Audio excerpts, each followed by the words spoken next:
Sometimes a few people find themselves in such desperate situations that rescuers have to spend tens of millions of dollars and involve thousands of people to save them. Today I'm going to tell you about two such cases that the whole world watched unfold live. So, I present to you the most large-scale rescue operations in history. Let's begin.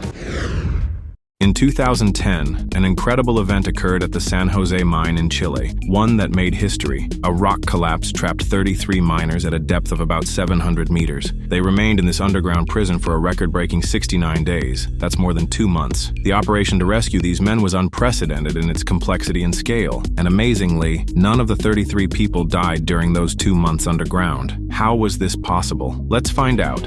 The Atacama Desert is in northern Chile, one of the driest and most challenging places on Earth. Here, in the mining city of Copiapó, thousands of residents work in the mines, extracting copper and gold from deep beneath the desert. Entire generations of miners have worked here. Not far from this city lies the old San Jose mine. It was modernized, but it remained very dangerous. This spiral mine is so enormous that many miners would cross themselves when going down into it. It stretches for 8 kilometers. Over 100 years of continuous operation had made it unstable and dangerous, as evidenced by a number of accidents that had occurred there. The San Jose mine produced $20 million worth of minerals annually and employed several hundred people, yet there was no shortage of workers. The company had its own unique ideas about workplace safety. The lack of government inspectors led to cost-cutting on miners' safety, with the company choosing to pay occasional fines instead. From 2003 to 2010, 3 people died at the mine, but major accidents were avoided until August 5, 2010.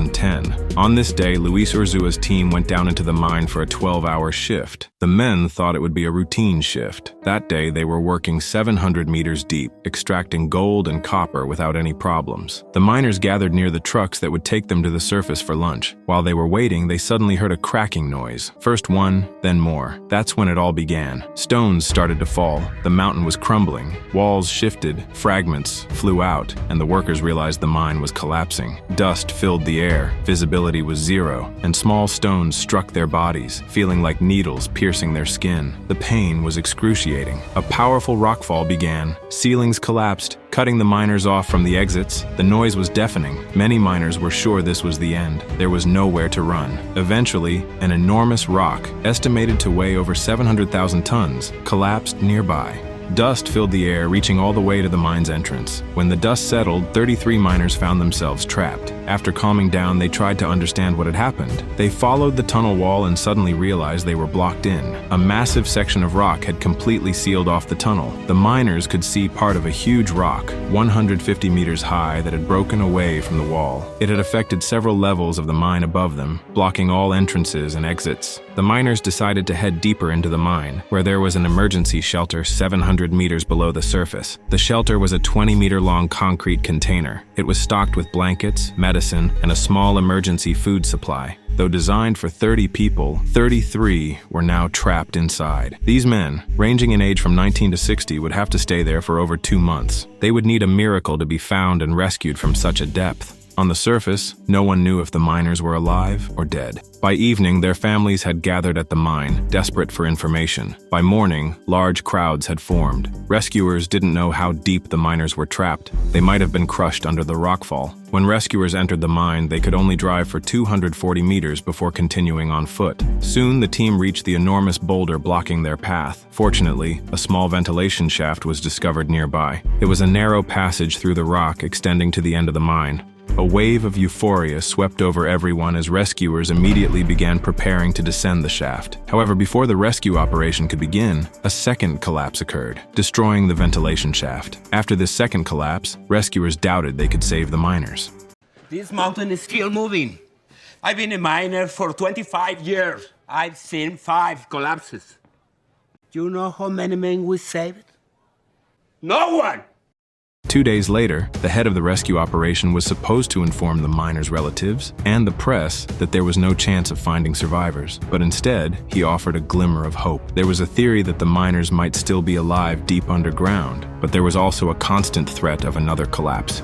The miners were in a state of despair. Many lost hope of escape, especially upon realizing how incredibly deep they were, a depth that workers had been excavating for a full century. They understood that rescuing them would cost the mine owners tens of millions of dollars, and few believed in such generosity. Many were convinced that a search would be conducted for only 3 days to maintain appearances, and then the mine would be sealed off and memorials would be erected. Fortunately for them, the miners' relatives managed to attract the attention of the world's media, reaching an audience of over 1 billion people. As a result, this rescue operation became Chile's top priority. Rescuers quickly determined that if the miners had survived, they would be in the lowest shelter. However, reaching it within a reasonable time frame, 700 meters down, was a daunting task. The government urgently requested assistance from drilling companies. The fastest drilling rigs in the country were brought in and set up at the base of the mountain. Drilling was aimed towards the shelter and the workshop where survivors might be. But drilling accurately to a depth of 700 meters was almost impossible. It was like trying to find a needle in a haystack.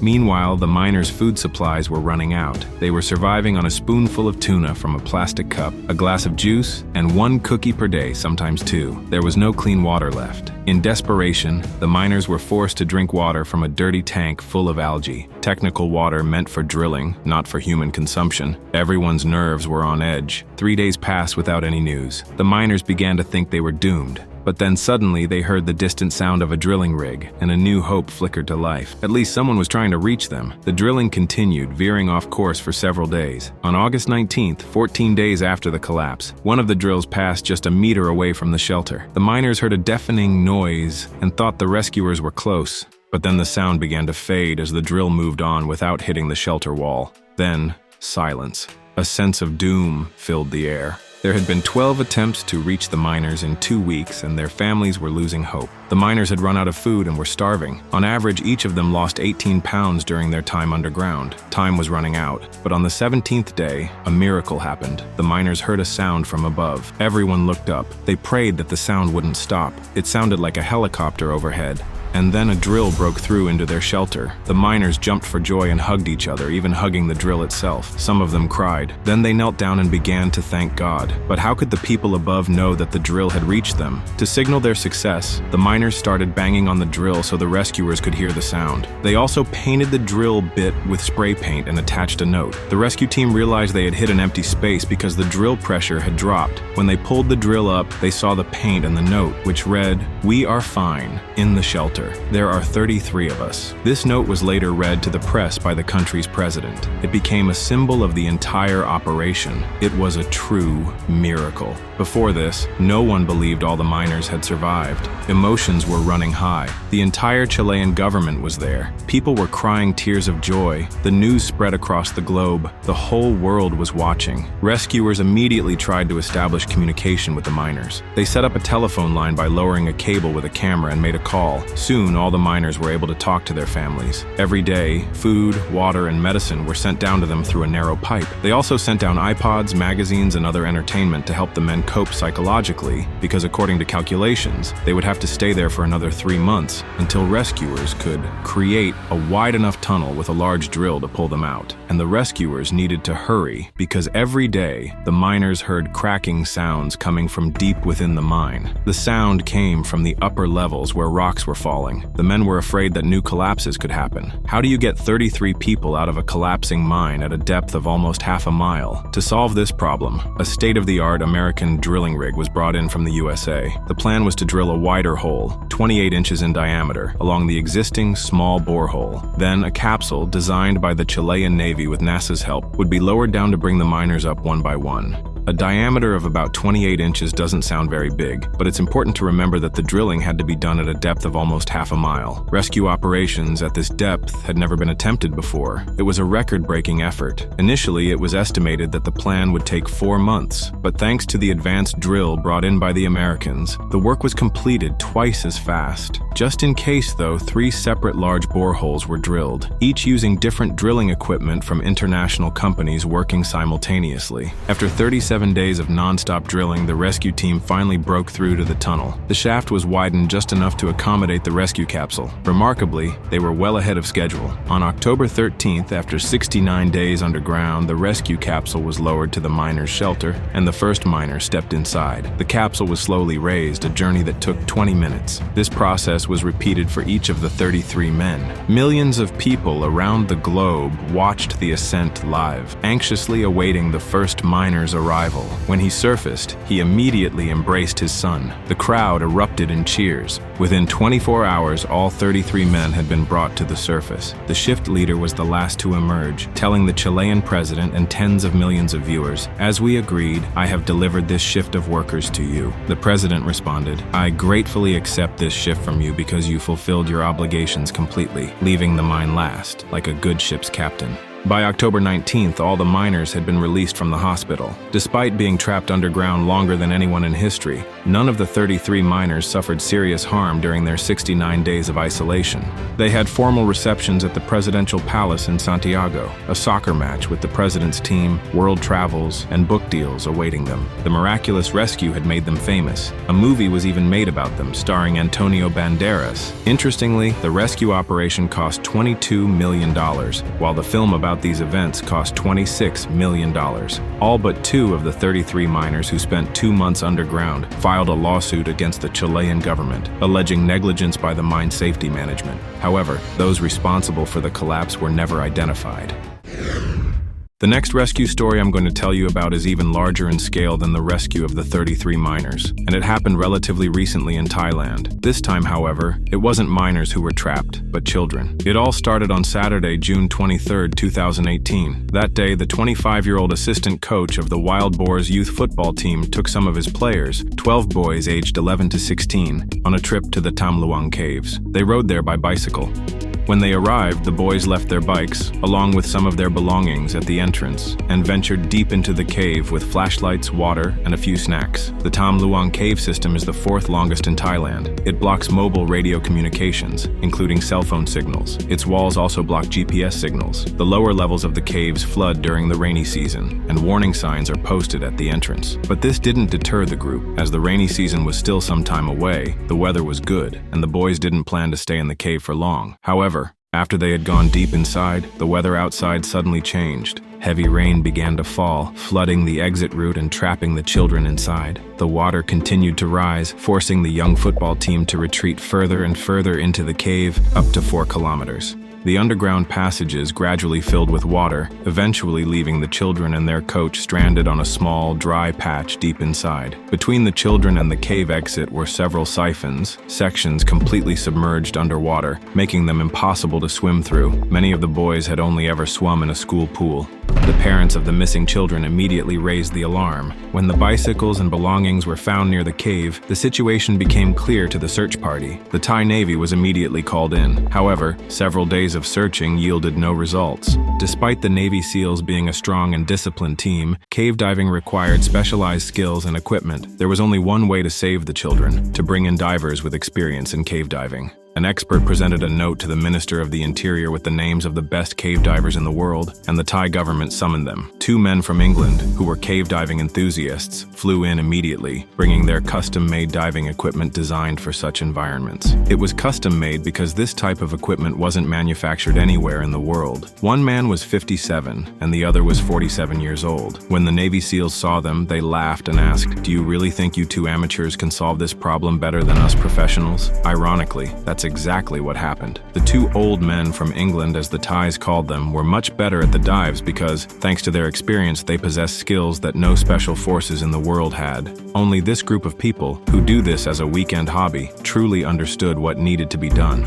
After walking 200 meters from the entrance, the 2 English divers began their descent. From the first chamber, they entered the second, where a churning river made the water murky, severely limiting visibility. The chamber was also filled with man-made hazards, telephone wires, cables, and much more. Moving slowly, they finally surfaced in the 3rd chamber and discovered people trapped inside. At first, the divers thought they had found 4 of the missing boys, but they were mistaken. These were other rescuers who had been extending a pump line when they suddenly found themselves trapped, having missed the evacuation order. No one knew they were missing. The divers didn't know when this chamber would be completely flooded, whether in a few hours or minutes, so they urgently needed to get these 4 out, interrupting the search for the boys. One of the trapped men shouted, "We'll die! They only have 1 tank!" They were terrified, but there was no other way out. The rescuers gave them a regulator from one of the tanks they had brought with them. The trapped men had to be held very close to the divers, otherwise the regulator might fall out of their mouths. It's extremely difficult to guide people underwater in near total darkness. They bumped their heads, and the rescuers had to maneuver them, feeling their way forward. Each of the rescued men reacted the same way. The moment they thought there was airspace above them, they started rushing upwards. Some swallowed water. It was like an underwater wrestling match. In the end, they managed to get them out. Though the 4 rescued people were only underwater for about 30 seconds, they panicked despite being adults. Now the rescuers had an even more daunting task ahead, saving the children. The British rescuers realized swimming underwater with the children would be impossible, even if they found them alive. They weren't sure what to do.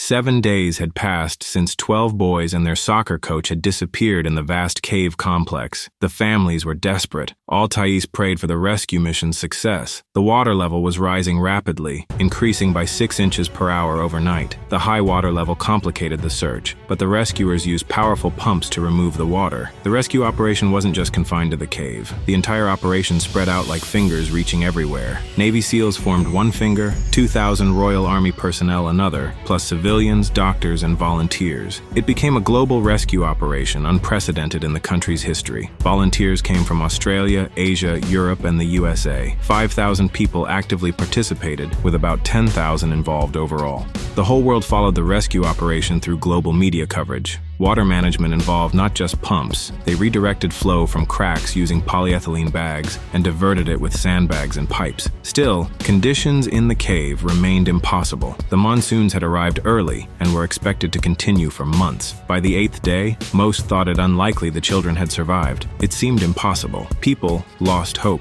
The American rescue team also believed there was no chance. Everyone simply waited for the moment they could recover the bodies. The water level was still rising, and the rescuers continued extending their ropes. Every minute counted. It was the 10th day of the rescue operation. If someone had been standing here 4 days ago, they would have been knee-deep in water. It was a true engineering feat that they managed to pump out so much water. Fortunately, the rain had also stopped for a while. Now, with less water in the cave, the divers were able to make significant progress. One of the golden rules of cave diving is to have a continuous rope between you and safety. The cave is situated beneath a mountain range. On the 10th day of the operation, the divers finally reached the junction, extending the rope to the point where 2 underground rivers meet and flow towards the entrance. The junction is roughly 800 meters from the 3rd chamber, where 4 people had been found several days earlier. The 3rd chamber is dry enough for seals to rest there. Most of the journey requires being underwater. The rescuers focused on likely places where the children might have taken shelter, including a spot called Pattaya Beach, the highest and most hospitable area in the cave. 2 British divers were heading there, navigating by touch in complete darkness. These were the same divers who had rescued 4 people days before.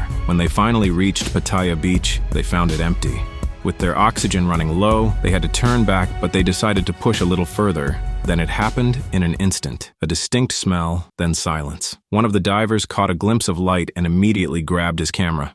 It was them, 12 children, and their coach, whom the entire world had been searching for all these days. They were hungry and exhausted, but alive. One diver kept repeating, "Believe it," trying to convince himself this was real. The boys asked if they could leave, but the divers had to tell them, "Not today."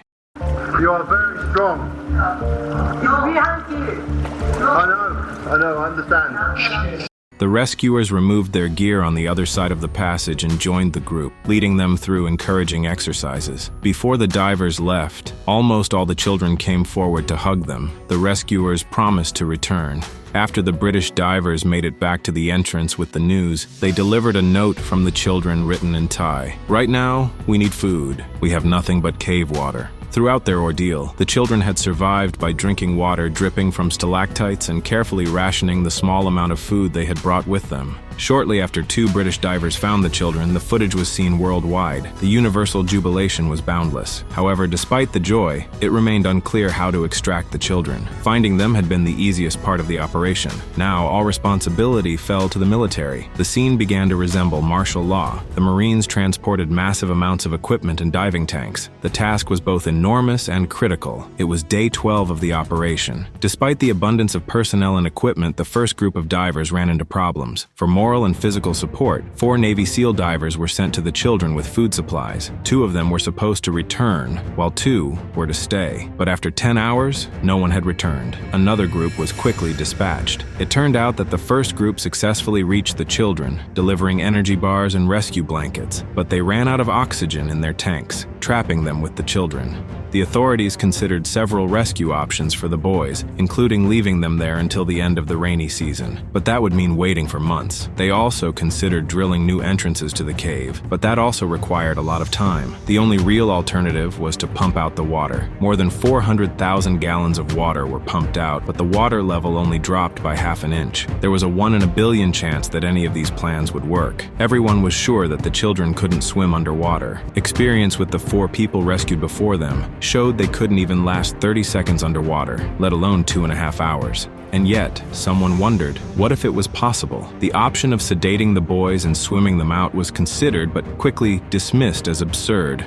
2 days had passed since the children were found and they still hadn't received proper nutrition. It was decided to take rations from the Americans, but it was a desperate struggle to drag 2 huge bags of food against the current. Nevertheless, the task was accomplished. The children were very happy to see the divers with food. 2 boys helped stack the food and distribute it neatly. Even though the rations weren't very tasty, for the children in captivity, they were perfect. The divers were horrified at how thin the boys were. A couple of them were coughing quite severely. It was surprising that despite their weakness, none of them were trembling, no one cried, and overall, they showed no signs of anxiety. Coach Eck meditated with the children. He urged them to watch their breathing and remain calm. This helped them conserve energy. While the children ate, the divers noticed the air in the cave had become stale. When they turned on the oxygen sensor, it showed 15%, whereas a level below 18% is already life-threatening. The divers didn't know how to look the children in the eyes. Soon one of the rescuers, a 38-year-old former Navy SEAL,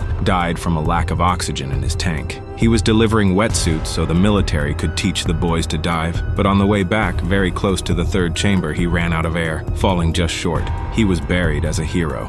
Meanwhile, besides the dwindling oxygen in the cave, another threat emerged. The monsoons were returning with renewed force. It became clear that the children needed to be rescued as they could not wait out several months there. It's the 16th day. Before the operation, Thai medical teams conducted rescue drills. Medics prepared all the medications at night and pre-filled syringes with sedatives that needed to be administered to the children before submersion, and again 2 hours later in the last chamber before exiting. Finally, divers began the operation to rescue the children. Everyone knew their role in the cave and proceeded in order according to the plan. The first boy was finally ready. He was dressed in a wetsuit, given a sedative, and injected in the leg with a drug that inhibits salivation to prevent him from drowning in his own saliva. This was immediately followed by an injection of ketamine in the other leg, which is a general anesthetic. After this injection, the children lost consciousness, were fitted with masks, and their unconscious faces were submerged in the water. Their hands were then tied behind their backs. Yes, it was decided to use what initially seemed like a crazy plan, transporting the children while they were unconscious. This was necessary to prevent panic in the dark, narrow underwater passages. Each boy was accompanied by 2 rescuers. One by one, the children were moved out. Visibility was 0.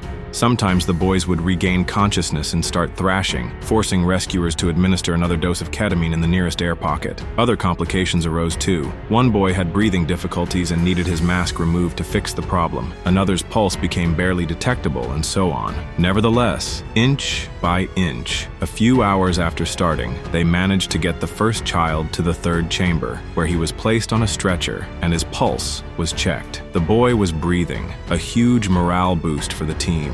Moving the children from the 3rd chamber to the exit required 200 people. After the first child was brought out, the 2nd and 3rd followed. Still unconscious, they were immediately loaded into ambulances and transported away. The rescuers were encouraged that all 3 boys pulled out were alive. Over the next couple of days, 5 more were rescued. On the 18th day, heavy rain began, and the threat of the cave's complete submersion returned. The last child to be rescued was the smallest boy, weighing just 64 pounds. His face was too small for the diving mask to fit properly. Waiting another day wasn't an option, as the rain meant they might not get another chance. They tried placing a hood under the mask and tightening the straps until they nearly broke the boy's nose. They tried another mask, but it leaked. After some adjustments, it sealed somewhat better, but if the child bumped against anything, the seal would break. The final rescue attempt was was the most challenging. They had to move extremely slowly and carefully. Thankfully, everything worked out. Ironically, right after this, one of the pumps failed, and the cave began filling rapidly with water. Within days, it was completely submerged. But by then, it didn't matter. Everyone was safe. There was widespread celebration. The combined effort of 5,000 people from different countries and cultures had paid off. The seemingly impossible mission was a success. Parents embraced the rescuers with gratitude. The boys had lost weight and spent a week in quarantine at the hospital before going home. None of them showed any signs of infection. The FIFA president invited the children and their coach to the 2018 World Cup final, but they couldn't attend as they were still in the hospital. In October, the rescued children were able to attend the Youth Olympic Games in Buenos Aires. The story caught Hollywood's attention.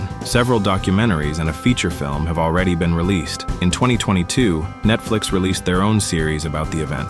The cave's safety regulations were revised. A year after the incident, it reopened, but visitors are now restricted to a small section of the 6-mile underground labyrinth, unlike before when unlimited access was permitted. That's all for now. Don't forget to like, subscribe to the channel, and check out the 2 previous videos.